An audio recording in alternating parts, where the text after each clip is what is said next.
50 పైసలు, ₹1, ₹2. అబ్బా! ఈ శబ్దం వింటుంటే చెవుల్లో అమృతం పోసినట్లుంటుంది. ఈ ప్రపంచంలో బంధాలు, బంధుత్వాలు అన్నీ మాయ. ఈ ఇనుప పెట్టెలో ఉన్న డబ్బు మాత్రమే నిజం. నిన్నట్నుంచి ఏమీ తినలేదు కదా, కడుపులో ఎలుకలు పరిగెడుతున్నాయి. పరిగెత్తని, అరుగుదల బావుంటుంది. రేపు తినే అన్నం ఆదా అవుతుంది.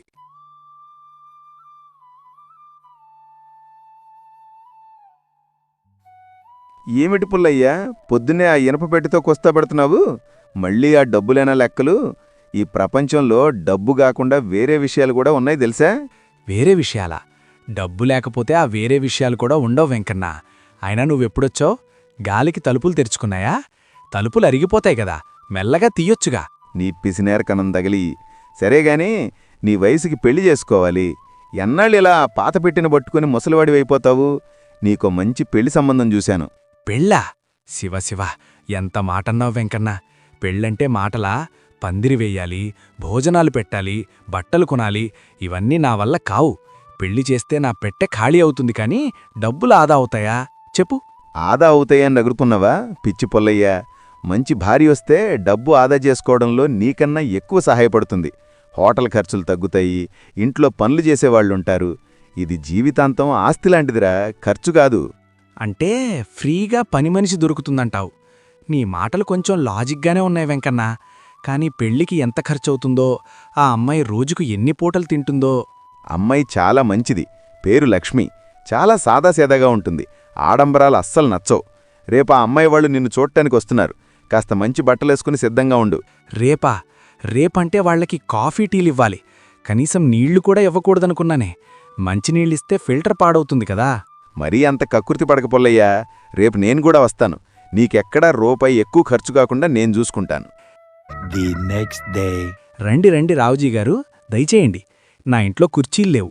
నిలబడితే ఆరోగ్యానికి చాలా మంచిది. రక్త ప్రసరణ బాగా జరుగుతుంది. నమస్కారం పుల్లయ్యగారు. మీ ఇల్లు చూశాను. చాలా ప్రశాంతంగా ఖాళీగా ఉంది.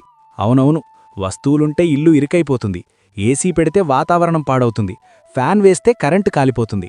అందుకే గాలి కోసం కిటికీలు తీసిపెట్టాను. ఏమండి, నీళ్లు తెస్తాను.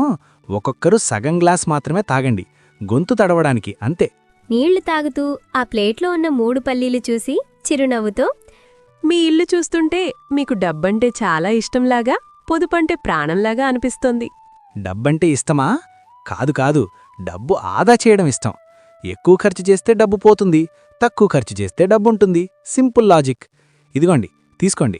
ఆ ప్లేట్లో ఉన్న అటుకులు 2 మీరు తిని 1 మీ నాన్నగారికివ్వండి. ఎక్కువ తింటే ఊబకాయం వస్తుంది.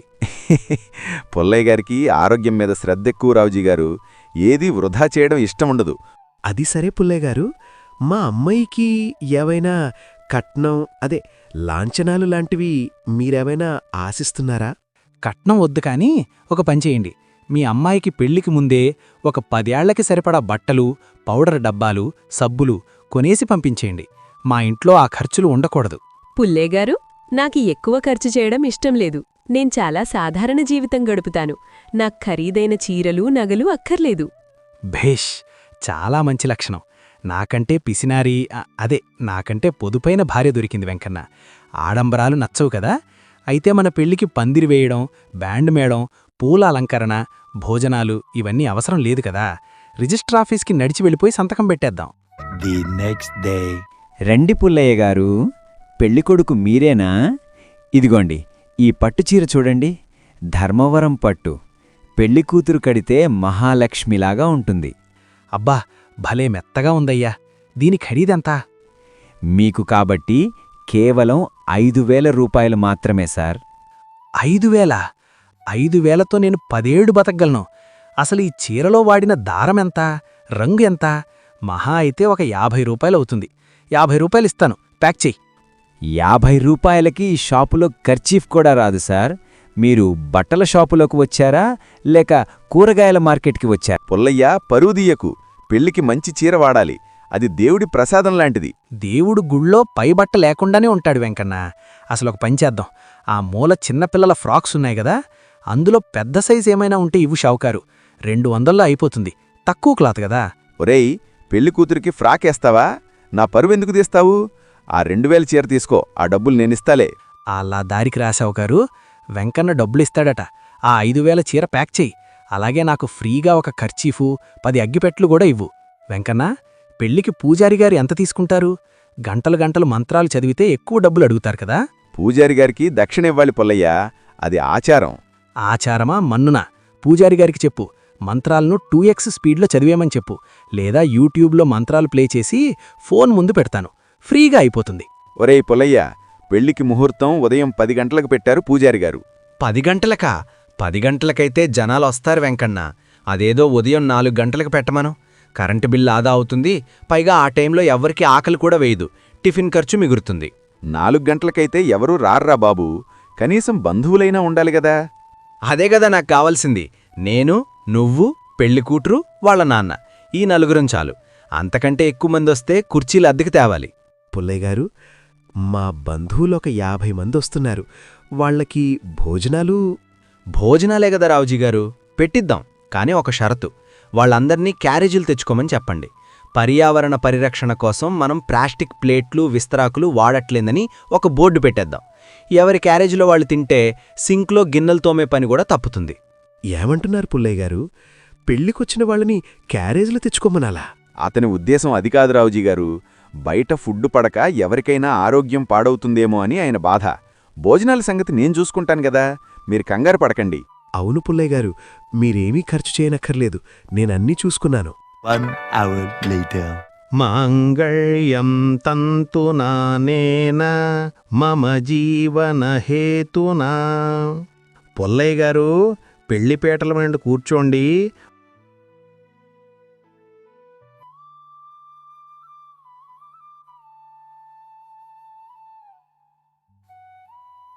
ముందుగా ఇక్కడ ఆవు నెయ్యి పొయ్యాలి, తీసుకురండి. ఆవు నెయ్యికి బదులు ఆముదం పోస్తే ఏమవుతుంది స్వామి? మంట బాగా వస్తుంది గదా. నెయ్యి రేటు కిలో 1000 రూపాయలు దాటింది. అపచారం, దేవుడికి నెయ్యే వాడాలి. పోనీ కనీసం నూనెైనా తెప్పించండి. సరే, నిన్న నేను బజ్జీలు వేయించుకున్న నూనె కొంచెం మిగిలింది, అది పంపిస్తాను. కొంచెం అడ్జస్ట్ చేసుకోండి స్వామి. అయినా మీరు మంత్రాలు మరీ నెమ్మదిగా చదువుతున్నారు. కొంచెం ఫాస్ట్గా చదివితే దేవుడికి అర్థం కాదా? సమయం ఆదా అవుతుంది గదా. నా 30 ఏళ్ల సర్వీసులో నీలాంటివాణ్ణి చూడలేదు బాబూ. సరే, మాంగళ్యం ఇవ్వండి. ఇదిగోండి దారం. అదేంటి, మంగళసూత్రం బంగారంతో చేయించలేదా? పసుపు కొమ్ము కట్టారు. బంగారం రేటు ఎక్కడుందో మీకు తెలుసా స్వామి? పైగా దొంగల భయం. పసుపు కొమ్మైతే యాంటీబయాటిక్ కూడా, ఒంటికి చాలా మంచిది. లక్ష్మి, నీకే అభ్యంతరం లేదు కదా?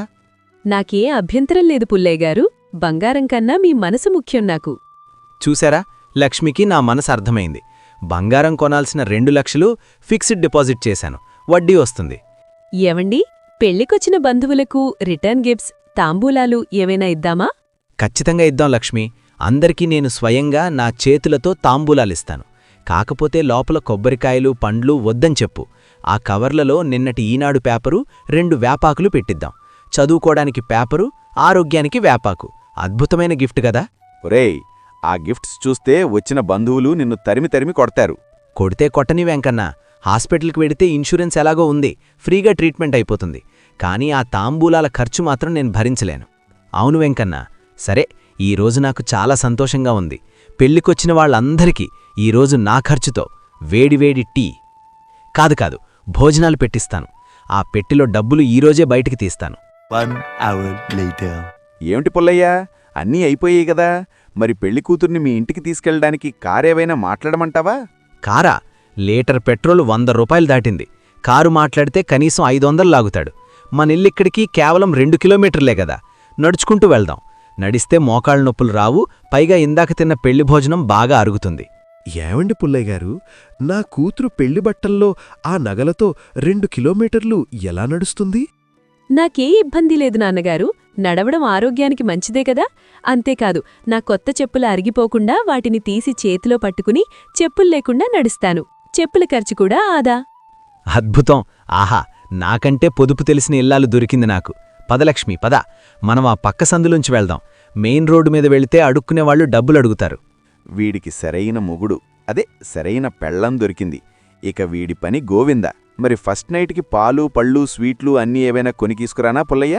పాల లీటరు 60 రూపాయలు, పళ్ళైతే డజన్ 100. అవన్నీ వద్దు. నిన్న ఉచితంగా వచ్చిన మున్సిపాలిటీ కుళాయి నీళ్లున్నాయి, అవి కాచి చల్లార్చి తాగుతాం. నీళ్లెక్కువ తాగితే కిడ్నీలకి చాలా మంచిది తెలుసా? అవునండి వెంకన్నగారు, పాలల్లో ఫ్యాట్ ఉంటుంది, బరువు పెరుగుతాం, నీళ్లే తాగుదాం. మీరు బయలుదేరండి. సరే వెంకన్న, ఇక నువ్వు మీ ఇంటికి వెళ్ళు, మా కాపురం మేం మొదలు పెడతాం. లక్ష్మి, ఏంటి ఇల్లంతా ఇంత చీకటిగా ఉంది? ఆ నూనె దీపం ఎందుకు ఆర్పేశావు? మీరు పెళ్లికొచ్చిన వాళ్ళందరికీ భోజనాలు పెట్టి ఈరోజు చాలా ఖర్చు చేసేశారు కదండీ, అందుకే కాస్త నూనె ఆదా చేద్దామని దీపం ఆర్పేశాను. అయినా మనం మాట్లాడుకోవడానికి వెలుతురెందుకండి, చీకట్లోనే మాట్లాడుకుందాం. కరెంటు బిల్లు, నూనె బిల్లు అన్నీ ఆదా. ఆహా, ఎంత అదృష్టం! సరే పడుకుందాం. లక్ష్మి, ఉదయమైంది, కాఫీ ఏమైనా ఉందా? మీరు నిన్న రాత్రి పాలు కొనొద్దన్నారు కదండీ, అందుకే డికాషన్లో కొంచెం సున్నం కలిపాను. అది అచ్చం తెల్లగా పాలులాగే కనిపిస్తోంది. చక్కెర వాడితే షుగర్ వస్తుందని నిన్న మీరు తెచ్చిన 2 వేపాకులు వేశాను. చేదుగా భలే ఉంటుంది. ఇదిగోండి, తాగండి. సున్నం కలిపావా? సున్నం తాగితే నా కడుపులో పేగులు కాలిపోవా? వద్దులే తల్లి, నేను కాఫీ మానేస్తాను. ఇంతకీ ఉదయం టిఫినేం చేశావు? బాగా ఆకలిగా ఉంది. టిఫిన్ ఎందుకండి, మీరు నిన్న పెళ్లి మండపంలో రావుజీగారితో చెప్పారు గదా, ఉదయం పూట ఉపవాసముంటే ఆరోగ్యానికి చాలా మంచిదని. అందుకే నేను వంటగదికే తాళం వేశాను. ఈరోజు మధ్యాహ్నం దాకా మనిద్దరికీ నిర్జల ఉపవాసం. నిర్జల ఉపవాసమా? అరెరే, నేను బంధువులు నా ఇంట్లో తింటారేమో అని డబ్బు ఆదా అవుతుందని అలా అన్నాను. కాని నా కడుపులో ఎలుకలు కబిర్బి ఆడుతున్నాయే. ఎలుకలు ఆడితే ఆడనివ్వండి, అరుగుదల బాగా ఉంటుందని మీరే గదా చెప్పారు. ఇంకో విషయం, బట్టలుతకడానికి సబ్బులెందుకు దండగా అని పొయ్యిలో మిగిలిన బూడిదతో మీ కొత్త పెళ్లి చొక్కా ఉతికాను. రంగుపోయి అది కాస్త బూడిద రంగులోకి మారిపోయింది. అయినే పర్లేదు, ఇప్పుడా కలర్ ట్రెండింగ్ అట. నా కొత్త పెళ్లి చొక్కా బూడిది చేశావా? అయ్య బాబోయ్, నాకంటే పెద్ద పిస్నార్విలాగున్నావే నువ్వు. నేను కేవలం డబ్బు ఆదా చేయాలనుకుంటాను, నువ్వేకంగా నా ప్రాణాలు ఆదా చేసేలాగున్నావు. ఏమిటి పుల్లయ్య, కొత్త పెళ్లి కొడుకు ముఖం అలా పీక్కుపోయి కళావిహీనంగా తయారయ్యావు? అది కాదు వెంకన్న, లక్ష్మి నన్ను మించిపోయింది. కాఫీలో సున్నం, బట్టలకు బూడిద, కడుపుకి నిర్జల ఉపవాసం. ఇలా అయితే నేను వారం రోజుల్లో పైకి పోవడం ఖాయం. ఏమండి, మీరు చెప్పినట్లే కదా నేను ప్రతి రూపాయి ఆదా చేస్తున్నాను. మీరు సంతోషిస్తారని ఎంత కష్టపడ్డానో తెలుసా? వద్దు తల్లి, నీకు దండం పెడతాను. డబ్బులు పోతే మళ్ళీ సంపాదించుకోవచ్చు, కాని నా పేగులు మాడిపోతే కొత్తవి ఎక్కడ కొనుక్కుంటాను? వెంకన్న, ఈరోజే వెళ్ళి పాలు పళ్ళు కూరగాయలు మంచి సబ్బులు బియ్యం అన్నీ పట్టుకురా. 5,000 10,000 పర్వాలేదు, ముందు బతికుంటే గడారా డబ్బు అనుభవించేది. అదన్నమాట అసలు విషయం. లక్ష్మి, నీ దెబ్బకి పుల్లయ్య ఇనప పెట్టే తాళాలు బద్దలైపోయాయి. డబ్బును మితంగా ఖర్చు పెడుతూ ఆనందంగా బతకాలి, కాని ఆ డబ్బు కోసమే మనం బతక్కూడదు. ఈ రోజుకి మీకు గుణపాఠం చాలు. నేను వేడివేడిగా నెయ్యి వేసి ఉప్మా చేశాను, రండి లాగించేద్దురుగాని. నెయ్యి వేసి ఉప్మా చేశావా? అబ్బా, నీ ప్రాప్తం. ఆదా చేయడం ఎంత ముఖ్యమో మన కనీస అవసరాలకి వాడుకోవడం కూడా అంతే ముఖ్యమని ఈరోజు నాకు ప్రాక్టికల్గా అర్థమైంది లక్ష్మి. ఈ కథ మీకు నచ్చితే ఒక లైక్ ఇవ్వండి. ఇలాంటి మంచి కథలు ఇంకా రావాలంటే నా ఛానల్ని సబ్స్క్రైబ్ చేయండి. మీ ఒక్క సపోర్ట్ నాకు పెద్ద మోటివేషన్.